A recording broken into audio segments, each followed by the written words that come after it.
नमस्कार। आज मेरी चर्चा का विषय है रीतिकाल का नामकरण और काल सीमा या सीमांकन। साहित्य इतिहास में किसी विशिष्ट काल का नामकरण तत्कालीन साहित्यिक प्रवृत्तियों के आधार पर किया जाता है। साहित्यिक क्षेत्र में बहुधा एक ही काल में अनेक प्रकार की प्रवृत्तियां या विचारधाराएं प्रचलित रहती हैं। ऐसी स्थिति में उस काल की जो प्रवृत्ति या विचारधारा सबसे अधिक बलवती एवं व्यापक होती है, उसी के आधार पर काल का नामकरण उपयुक्त समझा जाता है। आचार्य रामचंद्र शुक्ल ने संवत 1700 से 1900 तक के कालखंड को रीति काल की संज्ञा प्रदान की है। उनके अनुसार इस काल में रीति तत्व की प्रधानता को ध्यान में रखकर इस काल का नामकरण रीतिकाल किया गया है। इस काल के अधिकांश कवियों ने आचार्यत्व का निर्वाह करते हुए लक्षण ग्रंथों की परिपाटी पर रीति ग्रंथों की रचना की, जिनमें अलंकार, रस, छंद, नख शिख वर्णन, नायिका भेद आदि काव्यांगों का विस्तृत विवेचन किया गया। अपनी काव्य प्रतिभा दिखाने के लिए इन कवियों ने लक्षण ग्रंथ लिखे। काव्य के अंगों पर चर्चा करना ये गौरव की बात समझते थे तथा इस बात पर विवाद होता था कि किस पंक्ति में कौन सा अलंकार, शब्द शक्ति, रस या ध्वनि है। काव्यांगों के लक्षण एवं स्वयं से रचित उदाहरण प्रस्तुत करने वाले रीति ग्रंथों की प्रचुरता के कारण ही इस काल में रीति तत्व की प्रधानता परिलक्षित होती है और इसी कारण इस काल का नामकरण रीतिकाल किया गया। हिंदी साहित्य का यह उत्तर मध्यकाल, जिसमें सामान्य रूप से श्रृंगार परक लक्षण ग्रंथों की रचना हुई, नामकरण की दृष्टि से विद्वानों में पर्याप्त मतभेद का विषय रहा है। रीतिकाल के लिए जो अन्य नाम दिए गए हैं उनमें प्रमुख है अलंकृत काल, श्रृंगार काल, कला काल, उत्तर मध्यकाल आदि। मिश्र बंधुओं ने इस काल में अलंकरण की प्रवृत्ति को परिलक्षित कर इसे अलंकृत काल कहा है, परंतु अलंकृत काल नामकरण उपयुक्त प्रतीत नहीं होता। यद्यपि इस काल में काव्य को अलंकृत करने की परिपाटी अधिक थी, परंतु यह काव्य केवल अलंकृत ही नहीं है, दूसरे और काव्यांगों को भी इसमें उचित स्थान प्राप्त हुआ है। कवियों की प्रवृत्ति भी केवल अलंकार युक्त रचनाएं करने की नहीं थी, उन्होंने रस पर भी अत्यधिक बल दिया है। इसलिए इस काल को किसी सीमा तक अलंकृत काल कहना उचित प्रतीत नहीं होता। आचार्य विश्वनाथ प्रसाद मिश्र ने उक्त कालखंड को श्रृंगार काल नाम दिया है। उनकी स्पष्ट मान्यता है कि इस काल में कवियों की रुचि विशेष रूप से श्रृंगार परक काव्य लिखने की थी, तथापि ये आश्रयदाताओं को प्रसन्न करने के लिए ही लिखी गई थीं। यदि यह मान भी लिया जाए कि इस युग के कवियों की व्यापक प्रवृत्ति श्रृंगारिक ही थी, फिर भी इसे श्रृंगार काल कहना उचित प्रतीत नहीं होता, क्योंकि इस स्थिति में वीर, भक्ति आदि अन्य रसों में रचे गए तथा काव्यांग विवेचन की दृष्टि से लिखित अनेक महत्वपूर्ण और प्रसिद्ध लक्षण ग्रंथ इसकी परिसीमा में नहीं आ सकेंगे। अतः कहा जा सकता है कि इस युग की मूल प्रवृत्ति श्रृंगारिक नहीं है और इसलिए इसे श्रृंगार काल कहना उपयुक्त प्रतीत नहीं होता। इसी तरह डॉक्टर रमाशंकर शुक्ल रसाल द्वारा इस काल का नामकरण कला काल भी इस काल की साहित्यिक प्रवृत्तियों पर पूर्ण रूप से प्रकाश डालने में असमर्थ सिद्ध होता है।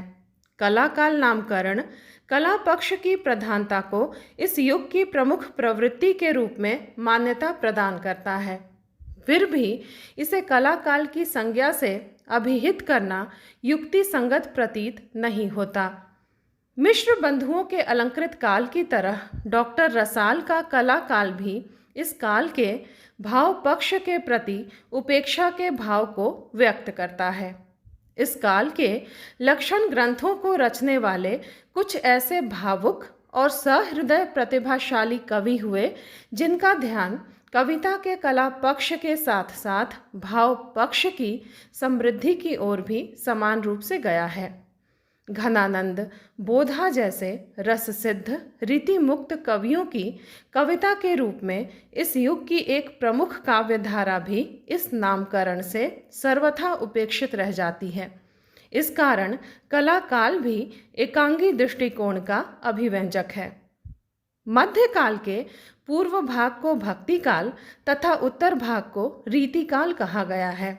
इस आधार पर यदि कोई रीति काल को उत्तर मध्यकाल कहना चाहे तो असंगत नहीं है।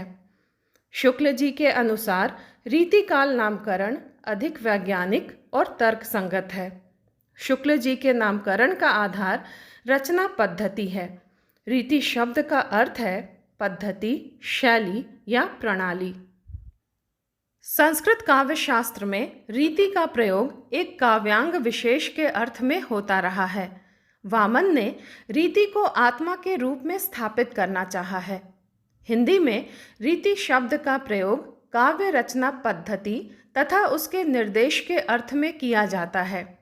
हिंदी का रीति शब्द अपने अर्थ में इतना व्यापक हो गया है कि वह केवल विशिष्ट पद रचना का बोधक या संस्कृत के रीति का समर्थक न होकर सामान्यतया रस, अलंकार, नायिका भेद, गुण, वृत्ति और विभिन्न काव्यांगों के विवेचन से संबंधित काव्य रचना पद्धति का पर्याय है। आचार्य शुक्ल का अभिप्राय उस युग से है जिसमें रस, अलंकार, नायिका भेद, गुण, वृत्ति आदि काव्यांगों पर लक्षण ग्रंथों की रचना प्रमुख रूप में होती रही।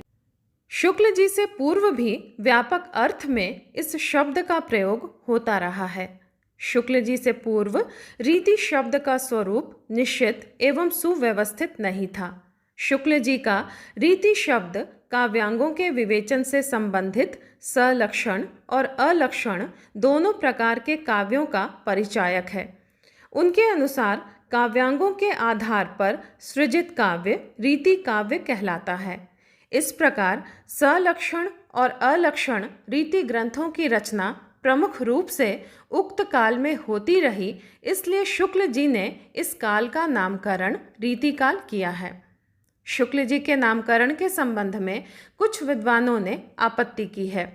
रीति मुक्त कवियों में घनानंद, बोधा, आलम, ठाकुर आदि कवियों का प्रमुख स्थान रहा है, परंतु शुक्ल जी का यह नामकरण रीति काल रीति परंपरा के प्रभावों से इन कवियों की उपेक्षा करता हुआ प्रतीत होता है।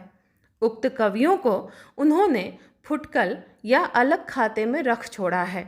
इस प्रकार यह नामकरण अव्याप्ति के दोष से युक्त होने के कारण कुछ विद्वानों को ग्राह्य प्रतीत नहीं होता, परंतु विषय चयन के आधार पर उक्त काल को रीति काल कहने में किसी प्रकार का अव्याप्ति दोष नहीं होगा, क्योंकि प्रत्येक कवि द्वारा इसमें श्रृंगार को न्यूनाधिक रूप से ग्रहण किया जाना भी तो एक विशेष प्रकार की रीति या पद्धति है।